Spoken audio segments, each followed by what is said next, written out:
नमस्ते। अम, हम लोग विमेन हेल्थ के बारे में बात करेंगे और सबसे इम्पॉर्टेंट चीज़ जिससे आई थिंक सारी विमेन इस टाइम फाइट कर रही हैं वो है how to manage the level of stress you have in your life. Now stress मतलब किसी भी तरह का तनाव। ये हो सकता है कि बच्चे आपके छोटे हैं, ये आपके लिए तनाव का कारण हो सकता है।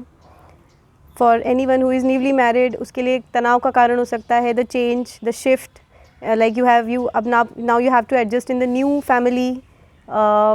कभी कभी आपस में अनबन की वजह से भी आपको तनाव हो सकता है।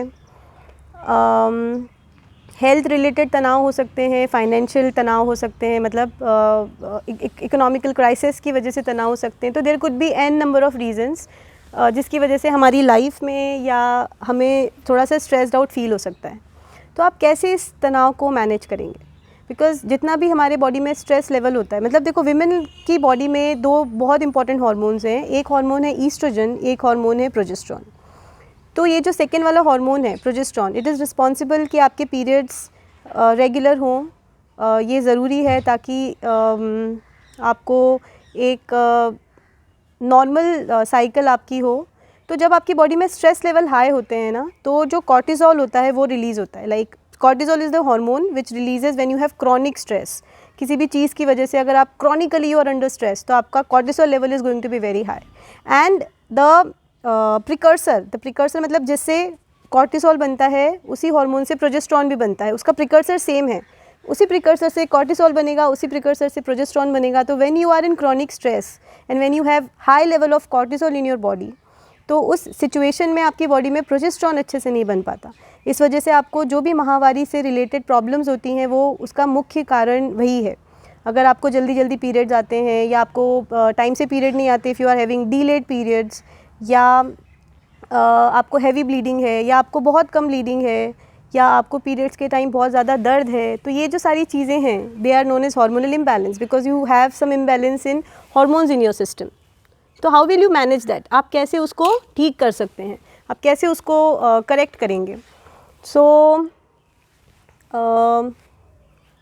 ठीक है, एक तो होता है कि हम दवाइयों से उसको करेक्ट करेंगे, but now we have to manage the cortisol level we have in our system.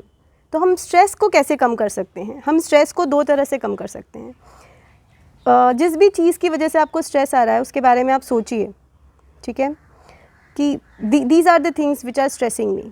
फिर या तो आप उसको एक्सेप्ट कर लीजिए या आप उसको जाने दीजिए।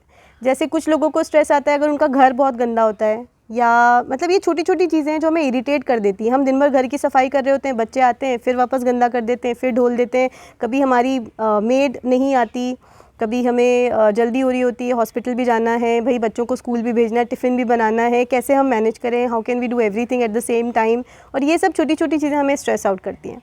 तो पहले तो अपने पेपर और पेन लीजिए, सारी चीज़ें वो लिख लीजिए जिनकी वजह से आपके जीवन में आपको लगता है कि तनाव बढ़ा हुआ है, और फिर आप उनको कैसे सॉल्व कर सकते हैं। कुछ चीज़ों को आप नॉर्मली सॉल्व कर सकते हैं, जैसे अगर आपको लगता है कि किसी हेल्पर को रख के आपकी लाइफ में थोड़ी आसानी होगी तो आप बिल्कुल उस हेल्पर को रखिए, बिकॉज़ आपके मन की शांति से ज़्यादा ज़रूरी कुछ भी नहीं है। एंड समटाइम्स आपको बहुत सारे चेंजेस करने पड़ते हैं। आपने किसी को अपॉइंट किया, आपको नहीं जमा उनके साथ, फिर तो ये सब चीज़ें चलती रहती हैं, but you have to manage all these things. कुछ चीज़ें जो आप नहीं बदल सकते, जैसे you can not change the nature of your husband, और you can not change the type of job you are doing, और you can not change the amount of education you ever had in your life. So इन चीज़ों को क्या करोगे आप? उनको accept कर लीजिए, उनको आप अपना लीजिए। ठीक है, अभी मैं आई लिव इन, मतलब मैं अपनी बात बता रही हूँ कि मैं अजमेर में रहती हूँ, मैं न्यूक्लियर फैमिली में रहती हूँ, मेरे पास 2 छोटे बच्चे हैं, मेरे साथ इन लॉज नहीं रहते, वो लोग किशनगढ़ में रहते हैं, they have their own life, they can not come, my mother can not come and live with me, so I have to make certain compromises in my career because my husband is all time busy, he has और तो अभी मैंने इसको accept कर लिया है कि this is what it is and I am waiting for the right time to come and तो आप उसको एक्सेप्ट कर लीजिए। ये मैं अपना एग्जांपल दे रही थी। या कई बार आप लेट गो कर दीजिए, जाने दीजिए, उस पर दिमाग मत लगाइए। अब जैसे घर अगर गंदा रहता है हमेशा तो गंदा ही रहेगा, उसमें आप कितनी भी कोशिश कर लिए, you are just wasting your day, you are just wasting your time, you are wasting something which is never going to come back to you.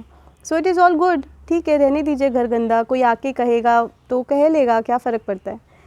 या फिर जैसे आपकी अपने घर में किसी पर्टिकुलर इंसान से नहीं बनती, तो जाने दीजिए, नहीं बनती तो नहीं बनती, ना आप बदल सकते हैं ना वो बदल सकते हैं, उसके बारे में स्ट्रेस आउट होने का कुछ मतलब नहीं है।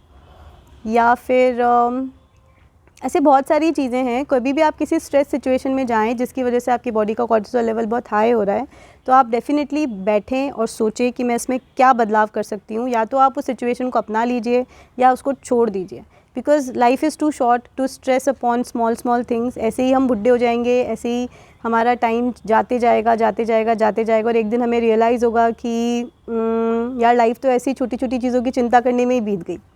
Thank you.